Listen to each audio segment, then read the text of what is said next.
Bismillahirrahmanirrahim. Assalamualaikum warahmatullahi wabarakatuh. Allahu Akbar, Allahu Akbar, Allahu Akbar. La ilaha illallah, Allahu Akbar.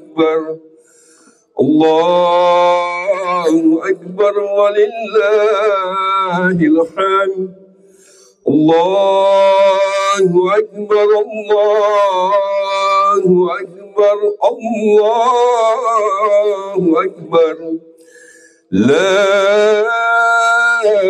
ilaha illallah, Allahu Akbar.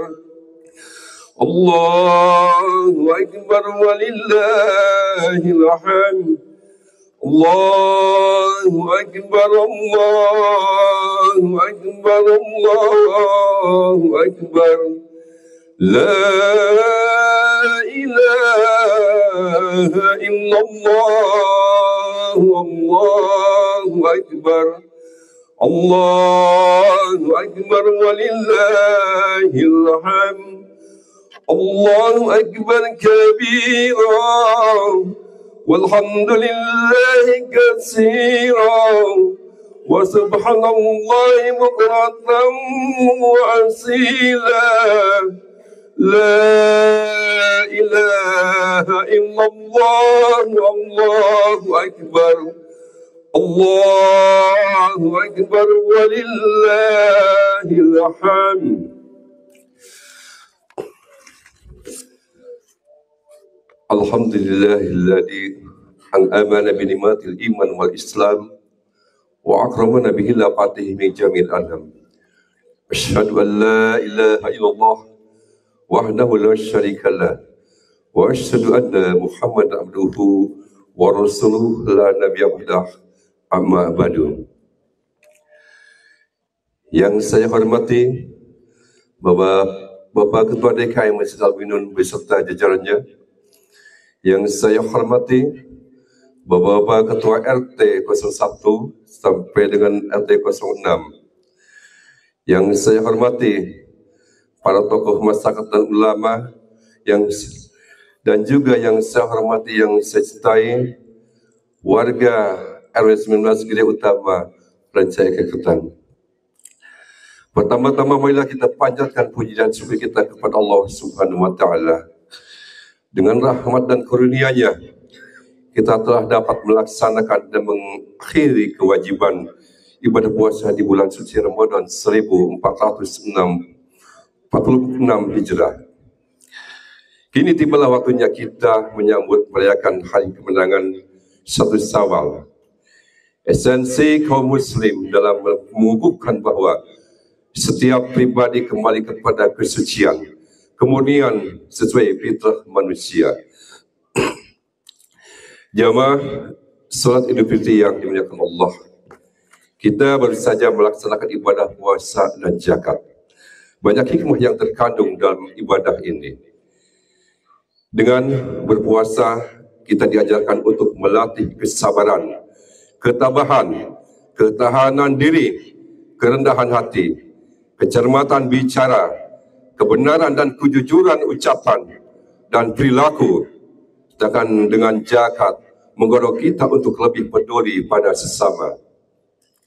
Di puncak perjuangan itu, bagi kita adalah mengharapkan ridho dari Allah Subhanahu wa taala agar ibadah kita di bulan Ramadan dapat diterima oleh Allah Subhanahu wa taala dan memperoleh kemenangan di hari yang suci ini.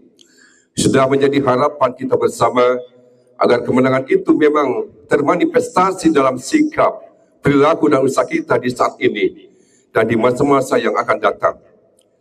Esensi Idul Fitri haruslah kita jadikan momen yang bermakna dalam upaya kita meningkatkan kualitas keislaman, keimanan, dan kualitas kehidupan kita. Hadirin jamaah salat Idul Fitri yang saya hormati dan dicintai Allah, khususnya warga RW 19 khususnya yang berbahagia. Di tahun 2025 ini dengan takdir Allah SWT yang melalui pemilihan RW saya mendapatkan amanah untuk memimpin di KRW 19, dan tentunya amanah ini cukuplah berat. Menyadari tentu dalam bekerja yang baru 1 bulan ini masih banyak kekurangannya, baik dalam pelayanan maupun aktualisasi pembangunan. Maka dalam kesempatan ini saya atas nama pengurus RW 19 dan pengurus RT di Perumahan Gria Utama, yaitu di RW 19, mohon maaf yang sebesar-besarnya. Kami pun tak henti-hentinya meminta dan menunggu saran dan kritikan yang bersifat membangun demi peningkatan kemabdian kinerja kami. Tentu banyak hal atau pekerjaan rumah yang perlu kami benahi dalam pelayanan, keamanan lingkungan, kebersihan lingkungan, dan lain sebagainya. Untuk itu, kami pun mengharapkan dukungan dari warga semuanya, karena tanpa dukungan masyarakat, kami pun tidak bisa berbuat apa-apa. Dan pada kesempatan yang berbahagia ini, saya atas nama pengurus RW, pribadi dan keluarga, pengurus RT, PKK dan lembaga RW lainnya, mengucapkan selamat merayakan Idul Fitri 1 Syawal 1406 Hijrah. Taqabbalallahu minna wa minkum siyamana wa siyamakum minal aidin wal faidin. Mohon maaf lahir dan batin. Demikian itu yang dapat kami sampaikan. Bil taufiq wa hidayah. Wassalamualaikum warahmatullahi wabarakatuh.